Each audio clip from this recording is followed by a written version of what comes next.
Mereka kembali lagi bersama kami di Legia Finansial. Jadi kali ini kita akan melihat laporan keuangan dari PT Goto, Gojek Tokopedia. Apakah di dalamnya ada hal-hal yang bisa kami temukan? Kali ini kita akan membahas yang kuartal ketiga untuk 2023. Kita lihat di sini ada disampaikan seperti biasanya. Ada nama direktur utama Sugito Walujo sebagai direktur utama di Gedung Pasaraya Jaksel. Nah, dari gedungnya itu di Gedung Pasaraya Jaksel yang pusat. Kemudian ada WJ Jekilo. Kalau yang WJ Jekilo ini sebagai direktur. Kalau ini alamat rumahnya Essence Dharma Wangsa East Tower, Jaksel juga. Kalau yang tadi Jalan Brahma Wijaya Jaksel juga. Kayak orang Jaksel ini ya. Mungkin lebih dekat dengan kantor. Kemudian kita lihat dari asetnya. Untuk kas dan setara kas berkurang sedikit menjadi 24 triliunan dari awalnya 29 triliunan menjadi 24 triliunan. Itu untuk kasnya. Dan yang uniknya yang kemarin tahun lalu tidak ada deposito berjangka. Sekarang ada deposito berjangka kurang lebih 542 miliaran. Kalau piutang usahanya meningkat ya. Meningkat dari 500-an miliar menjadi 1,1 triliunan. Investasi lain-lainnya juga meningkat. Kalau kita lihat dari sini jumlah asetnya itu berkurang ya. Berkurang antara kalau dia bisa berkurang ataupun ekuitasnya berkurang. Atau mungkin perusahaan ini karena ini masih merugi ya. Dari 139 triliunan menjadi 132 triliunan. Kita lihat lebih jelasnya lagi. Liabilitasnya untuk yang jangka pendek utang usaha. Utang usaha pihak ketiga sedikit meningkat ya. Dari 1,231 triliunan menjadi 1,294 triliunan. Ada utang escrow. Escrow pihak ketiga menurun. Jadi ada yang tahu gak ini escrow ini apa? Escrow itu seperti pembuatan rekening untuk atas nama dua orang. Jadi ibaratnya rekening itu hanya bisa dilakukan transaksi di dalamnya atas persetujuan dari penyelenggaranya seperti kedua pihak. Kan ada rekening atas satu orang ataupun dua orang. Nah, seperti itulah. Jadi jumlah liabilitas jangka pendek ini sedikit meningkat ya. Tapi total liabilitasnya ini menurun. Total liabilitasnya menurun dari 16,4 triliunan menjadi 16,3 triliunan. Kita lihat dari ekuitasnya. Kalau ekuitasnya ini menurun juga, tapi ini menurunnya lebih banyak daripada liabilitasnya. Mungkin disebabkan karena perusahaannya masih berugi. Kemarin 122 triliunan menjadi 111 triliunan saja. Nah, tapi masih lebih banyak daripada liabilitasnya. Di sini ada beban pokok pendapatan menurun juga. Dari 3,8 triliunan menjadi 3,7 triliunan. Pendapatan bersih meningkat cukup drastis menjadi 10,5 triliunan dari 7 triliunan. Beban penjualan menurun juga. Beban penjualan dan pemasaran paling tinggi penuhnya kalau kami lihat. Dari 11 triliunan menjadi 4 triliunan saja.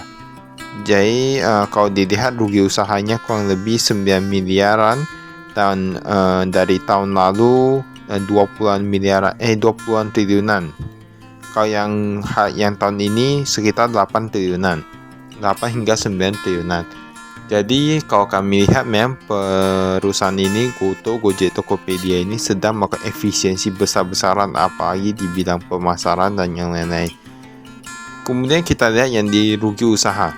Penghasilan keuangan sedikit menurun. Biaya keuangan sedikit meningkat ya. Siklus rugi karena kita tahu bahwa mungkin karena bunga lagi naik. Kalau ini yang pajak.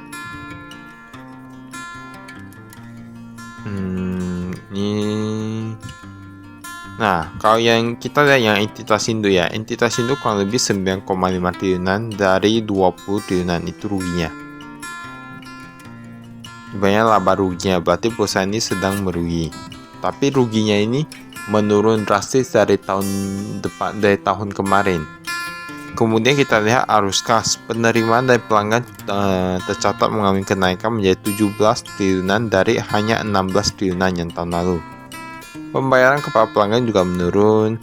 Kemudian kepala pemasok menurun, penerimaan dari pengguna menurun, pembayaran lain-lain menurun dari 9 triliunan menjadi 5 triliunan saja. Jadi kas yang digunakan dalam operasi itu dari minus 13 triliunan menjadi 4 triliunan. Jadi cukup bagus ya. Kalau maksudnya dia bukan dalam arti sudah bagus, tapi masih cukup bagus karena sudah berhasil melakukan efisiensi secara besar-besaran. Ini adalah pembelian aset tak berwujud meningkat ya. Pembelian aset tetap menurun drastis, hampir 3 kali lipat. Penerimaan dari penjualan aset tetap, penerimaan dividen menurun juga ya, karena kita tahu mungkin saham lagi turun semua. Penerimaan dari aset keuangan diukur dari nilai wajar rugi menurun juga. Penerimaan dari dan pemberian pinjaman dari pihak ketiga, nah berarti mereka meminjam lebih banyak nih. Kita lihat penerimaan dari penjualan investasi, kemarin ada jual, sekarang enggak. Penerimaan dari pengembalian modal aset keuangan ada. Hasil penjualan aset keuangan, nah mereka ada dapat 1 triliunan dari hasil penjualan aset keuangan melalui nilai wajar. Jadi yang diperoleh dari aktivitas investasi kemarin, investasinya 300-an miliar, sekarang 100-an miliar ya, banyak total itu. Pembayaran pinjaman dari pihak ketiga, wah meningkat banyak. Baik, ini saja. Kas bersih yang digunakan untuk aktivitas pendanaan minus 400-an miliar. Yang 400-an miliar dari kemarin yang untung 13 triliun. Tapi ini sebenarnya perbedaannya letaknya karena di penjualan saham nih. Ini kemarin kan ada jual saham. Nah, jadi mereka dapat 13 triliunan. Tapi ini kan sudah menurun ya. Nggak ada nih, nggak ada jual nih. Ini kalau ini kita skip. Jadi ada yang berpendapat bahwa tahun depan ini Goto, Gojek, Tokopedia akan bisa mencatatkan keuntungan, ataupun pada akhir tahun, nggak sampai tahun depan, bahkan akhir tahun mereka mengatakan bahwa bisa saja mereka sudah menghasilkan profit. Tapi pertanyaannya begini, kami kurang peduli ya. Kita lihat dulu nih ya, penjualan dalam mata uang asing. Untuk jadi close-nya dolar USD 15.526, yang kemarin 15.731, mengalami penurunan. Jadi mereka mengambil kursnya sekarang yang ini udah lebih rendah ya. Jadi dolar SGD 11.300 dari yang 11.600. Jadi ini Gojek, Goto, Gojek, Tokopedia ini ada menyimpan beberapa mata uang. Ada Vietnam, ada Singapura, ada mata uang lain, ada USD dan lain-lain. Kita lihat ini ada juga yang aset tetap. Aset tetap ini kira-kira bisa sampai berapa tahun, dan penyusutannya itu kira-kira berapa per tahun.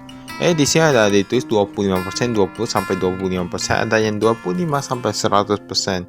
Ini mereka ambilnya berupa ada komputer, tanah, bangunan, dan beberapa alat lainnya. Kemudian mereka mengatakan bahwa kami lebih peduli apakah perusahaan ini dapat terus menghasilkan profit. Bukan berarti perusahaan ini dapat menghasilkan profit untuk pertama kali.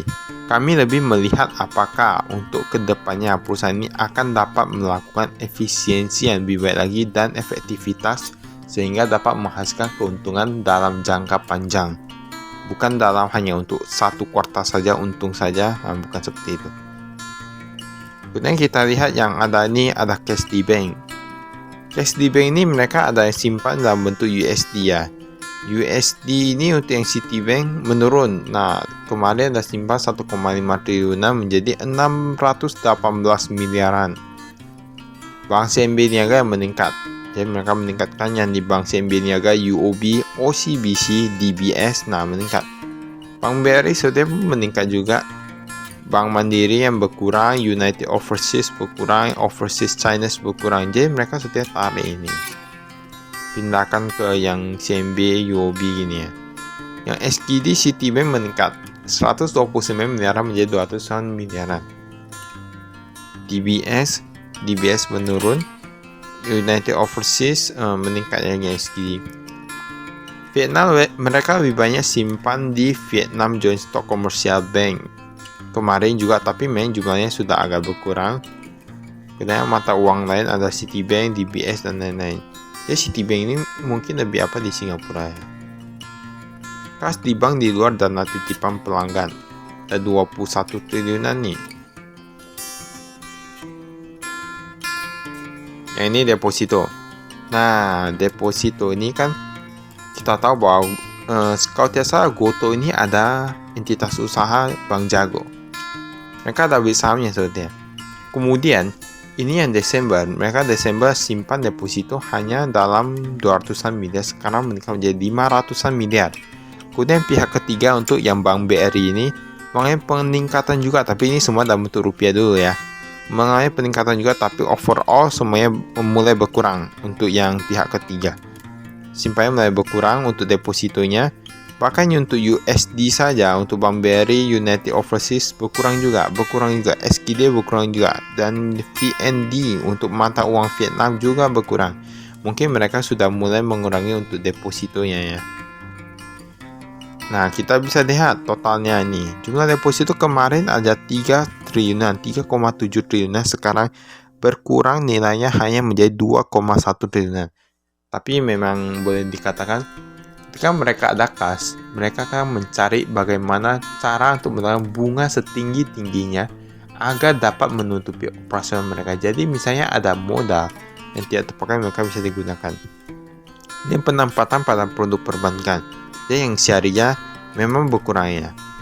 Yang syariah berkurangnya, non syariah bukan sedikit, yang syariah berkurang banyak.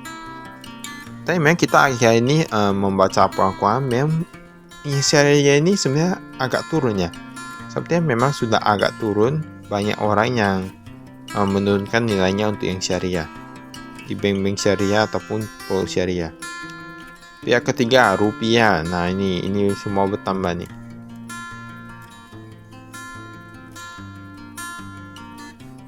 Ini piutang usaha. Piutang usahanya meningkat. Nah, piutang tapi kalau dilihat dari sini, pihak ketiga meningkat menjadi 1,3 triliunan dari kemarin hanya 800-an miliaran. Dia dari sini sebetulnya ini agak membebani ya. Jika piutangnya itu semakin banyak dari tahun ke tahun ini, berarti cash flow-nya ini kurang bagus. Cash flow yang kurang bagus tidak akan begitu mudah. Karena cash flow itu penting ya. Ini ada yang mengenai piutang usaha yang lebih dari 30 hari. Nah, meningkat jumlahnya semua. Tapi overall meningkat juga. Dari 600-an miliar, piutangnya menjadi 1,1 triliunan kalau tidak salah. Jumlah piutang lain meningkat. Nah, jumlah piutang lain yang bersih meningkat. Untuk yang bagian lancar, meningkat. Bagian yang tidak lancar berkurang. Berarti memang yang lancar ini mereka mungkin ada dalam jangka waktu seperti 1 bulan, 2 bulan. Dan seharusnya kalau 2 bulan itu sudah termasuk tidak lancar. Ini persediaan bahan kemasan ada 28 miliar, meningkat dari 11 miliar. Kemudian ada barang konsumsi meningkat juga. Ada abilitas atribut mitra pengemudi berkurang dari kemarin 20 miliar menjadi 12 miliar. Mungkin karena mitranya sudah banyak ya, jadi penambahan mitra sepertinya lebih sedikit. Sudah menjadi lebih sedikit, jadi atributnya tidak begitu banyak lagi ya mungkin ya. Karena setahu kami itu mau dilakukan pembelian lagi oleh drivernya. Atau mungkin harganya tidak cocok. Penambahan 3 miliaran nih. Jadi di sini dalam bentuk jutaan, jadi ditambah aja nolnya 6, tapi dalam bentuk rupiah. Uang muka untuk pengembangan teknologi berkurang juga, semua berkurang. Penyediaan produk digital berkurang. Jadi kami lihat semuanya dilakukan efisiensi dari berbagai sektor secara rinci dan teliti. Jadi ini boleh dikatakan tim yang bermain di perusahaan ini bukanlah tim asal-asalan. Mereka benar-benar teliti di setiap pos keuangan mereka. Saya mau dibilang GoTo ini sebenarnya termasuk bagus, cuman memang rata-rata perusahaan yang bergerak di bidang sektor digital itu memang rata-rata rugi. Bukan sektor digital ya, maksudnya untuk yang digital yang untuk on demand trading gitu. Nah, ini aset tak berwujud. Ada merek dagang tidak bertambah, tapi ada pelepasan. Perangkat lunak sama aja, ada penambahan, ada pengurangan, semua hampir sama saja, ada penambahan, ada pengurangan.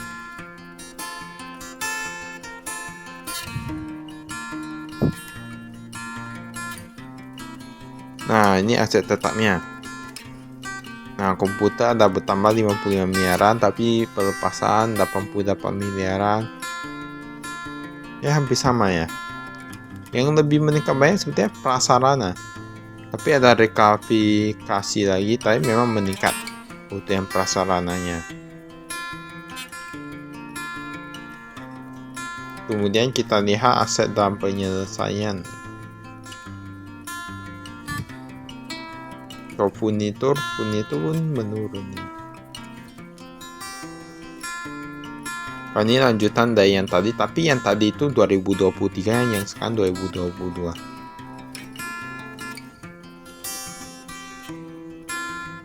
Nah, ini investasi pada asosiasi. Kemarin mereka ada ambil saham dari Bank Jago 21,4%, tapi tahun ini juga sama juga nilainya, berarti tidak ada menambah kepemilikan rutin. Tapi Bank Jago ini memang cukup terkenal ya dari bank digitalnya, karena kemarin kami baru bahas Bank Jago saja. Oh, ini memang bagus. Jadi sebenarnya perusahaan ini bagus. Aset lancar. Nah, ini yang kita bahas kemarin ya, yang ketika laporan keuangan Bank Jago. Jadi bisa dilihat kembali di channel YouTube kami. Ini pendapatan bersih Bank Jago.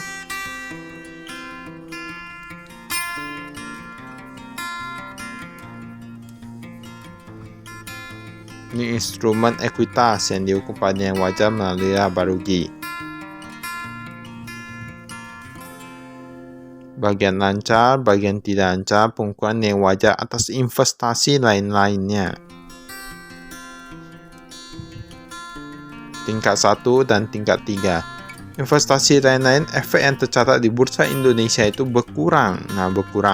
Dan mereka ada mencatatkan efek di bursa negara lainnya dan nilainya juga berkurang. Jadi mungkin karena penurunan harga saham atau yang lainnya ya. Tapi modal ventura meningkat, efek yang tercatat di bursa juga berkurang dari 1,6 triliunan menjadi 1 triliunan. Tapi yang modal ventura memang meningkat. Dan meningkat kalau tidak salah hanya beberapa ratusan miliar saja. Tapi bagi yang ini mengetahui lebih banyak bisa baca langsung untuk tulisan-tulisannya. Ini ada utang usaha. Utang usaha pihak berelasi meningkat banyak. Jadi total overall ada untuk rupiah dan untuk mata uang asing tapi meningkat semua. Utang escrow menurun sedikit. Dompet pelanggan meningkat sedikit. Program loyalty menurun sedikit. Dompet media langganan menurun sedikit. Lain-lainnya ini entah dari mana nih. Nah, lain-lainnya agak susah, ada 500-an miliar. Tadi kan ya escrow. Sekarang ini ya accrual ya. Accrual iklan dan pemasaran meningkat. Tapi tidak terlalu banyak. Cuma paling ratusan miliar dari kemarin 1 triliunan menjadi 1,1 triliunan. Pengembangan teknologi meningkat sedikit. Pengembangan jasa, biaya operasional, biaya sewa, pembayaran sewa minimum lebih dari 1 tahun. Dia menurun juga untuk yang sewanya. Pihak pinjaman jangka pendek ada dari Cerukan Bank. Cerukan Bank itu ini sebenarnya kalau tidak salah dari seperti Bank Jago nih. Mungkin mereka ambil dari Bank Jago, itu ada program-program bank yang kita tahu ya. Nah, itu yang namanya dengan itu.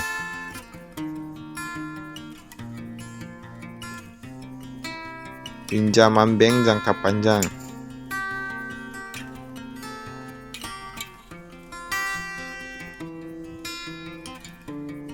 Nah, kita lihat. Ini dia EBITDA simpanan kerja, biaya jasa kini, biaya bunga semua menurun.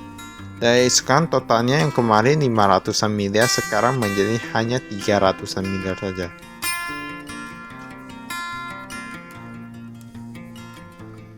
Kita lihat yang viabilitas imbalan kerja. Kenaikan gaji kurang lebih hampir sama 10% per tahun. Tingkat pengunduran diri hampir sama juga, jadi mereka menjaga di kurang lebih 10-20% ya. Dan memang setahu kami untuk perusahaan-perusahaan yang besar, itu lebih banyak masuk keluarnya daripada perusahaan-perusahaan kecil. Entah kenapa, walaupun perusahaan-perusahaan lebih besar, mungkin karena mereka merasakan ingin mendapatkan lebih lagi. Mereka sudah pengetahuan yang lebih banyak, mereka ingin mendapatkan lebih lagi. Nah, ini daftar pemegang sahamnya dan 2023. Taobao Cina 9,8%, Suko Singapore 8,59%, William Tanuwijaya sebagai komisaris 1,96%, Andre Sulistyo 0,94 kalau tidak salah. Nah, ini tadi daftar-daftarnya. Nah, kalau yang ini yang 2022. Tapi nah, kalau kita lihat dari sini, rata-rata mengalami penurunan untuk kepemilikan sahamnya. Berarti yang tahun lalu sama yang tahun ini rata-rata untuk pemegang sahamnya ada melakukan penjualan, bukan melakukan penambahan, malahan mereka melakukan penjualan. Nah, Anda bisa lihat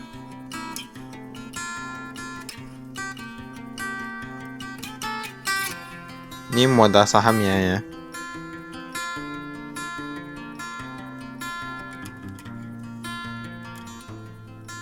Cadangan kompensasi berbasis saham.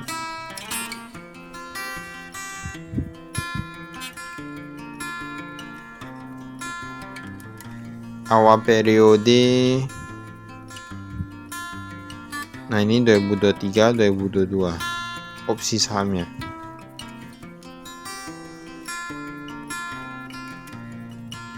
Nah, ini ada serinya.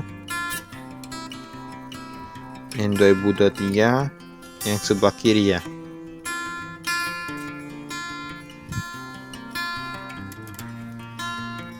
Nah, ini jadi ini kebanyakan diulang-ulang saja, tapi ini ditampilkan secara langsung lebih umum. Tadi kan kita lihat lebih detail. Ini pendapatan bersih imbalan jasa ada meningkat jadi 6 triliunan. Kalau pendapatan imbalan iklan 1,6 triliunan sedikit menurun. Jasa pengiriman mengalami peningkatan dari pendapatannya. Total peningkatannya seperti yang tadi 10,5 triliunan dari 7,9 triliunan. Kita lihat pendapatan dari kontrak itu juga meningkatnya, jadi hampir sama seperti yang tadi. Yang sama sih sebenarnya. Ini bebannya. Beban yang ini kita lihat 2023 sebelah kiri. Langsung dipangkas semua. Kita lihat saja beban penjualan menurun menjadi 4,8 triliunan dari 11,2 triliunan. Beban umum juga menurun banyak. Beban pokok pendapatan menurun sedikit. Beban pengembangan produk menurun cukup banyak. Beban penyusutan menurun. Rata-rata semua menurun. Bahkan totalnya itu dari 30 triliunan menjadi 19 triliunan. Bahkan pengembangan teknologi dan infrastruktur menurun, penyusunan dan amortisasi semua menurun. Dilakukan efisiensi secara besar-besaran oleh perusahaan Gojek, Tokopedia dari yang 30 triliunan menjadi hanya 19 triliunan. Tapi memang kami sedikit percaya bahwa untuk yang kuartal terakhir tahun 2023 mungkin saja sudah akan mencetakkan profit. Namun untuk pertanyaannya, apakah bisa bertahan lama ataukah tidak, itu yang lebih menjadi pertanyaannya. Lihat beban keuangan, beban bunga atas pinjaman, beban bunga atas sewa memang sedikit meningkat ya, karena kita tahu tadi pendapatan dari penerima pelanggan memang sedikit meningkat, jadi tentunya mengalami peningkatan juga. Beban lain-lain kerugian pelepasan investasi. Nah, ini sedikit meningkat ya, dari yang kemarin 73 miliaran menjadi 185 miliaran. Nah, ini segmen operasi.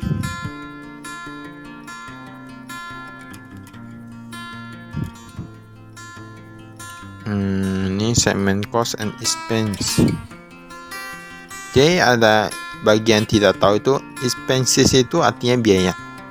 Tapi hampir sama dengan beban. Pendapatan antar segmen, nah ini kita bisa lihat nih. Nah, yang tadi yang ini kan 2022. Yang ini 2023. Dia yang on demand-nya itu rugi 1,5 triliunan, keuangan 2,2 triliunan, e-commerce 2 triliunan. 2 triliunan.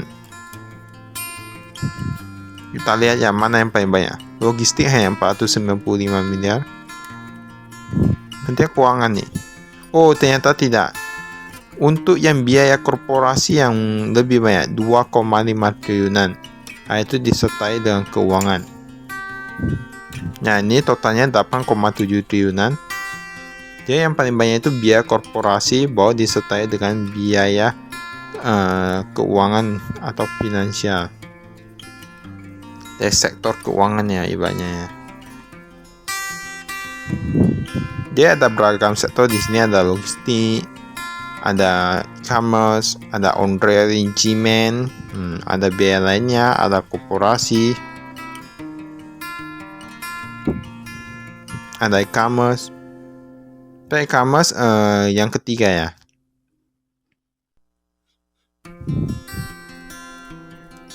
Yang keuangan tadi yang lebih banyak.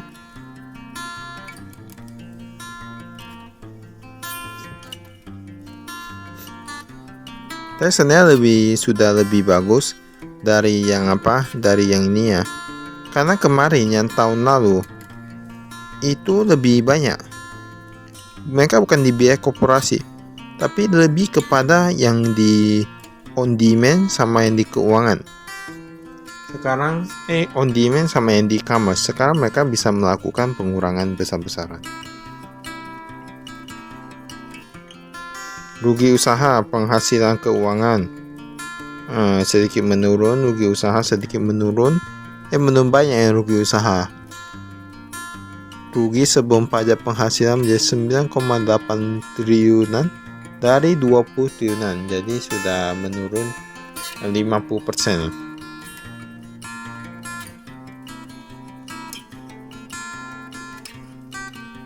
Pendapatan yang di Indonesia dan negara lainnya. Di Indonesia paling banyak, yang di negara lainnya juga mengalami peningkatan ya, dari menjadi 300 miliar, 200 miliar, 300 miliar gitu.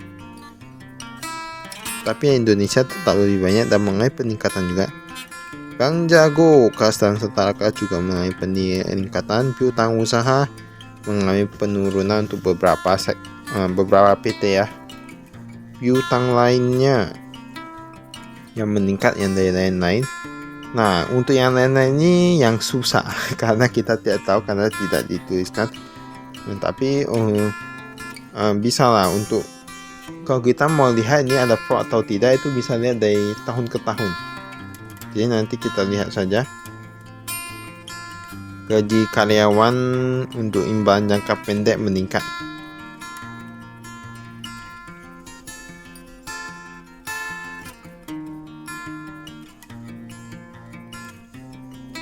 Oke, ini hampir saja ya, ulang-ulang saja dari yang tadi, cuman dibuat lebih ke global.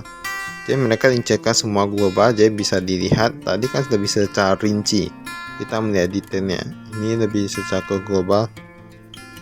Tapi sekali lagi kami ingatkan, kalau misalnya ingin tahu mana yang fraud, mana yang tidak, itu kita bisa dengan terus membaca laporan keuangannya dan mengikuti laporan keuangannya. Ataupun yang lebih susah sebenarnya di arus kas. Kami selalu merasa arus kas itu lebih susah untuk dibohongi. Laba mungkin saja bisa diatur-atur, seperti kurangi saja pembelian persediaannya untuk pemasoknya, kurangi saja biaya-biaya yang tidak perlu ataupun yang lainnya, ataupun kurangi biaya pemasaran dan yang lainnya, maka sudah untung. Nah, ini dari yang pihak manajemennya, mereka percaya bahwa mereka akan bisa melakukan efisiensi ya. Jadi kami lihat memang Goto, Gojek, Tokopedia ini lebih ke arah efisiensi. Baiklah, itu saja dari kami. Sekian dan terima kasih.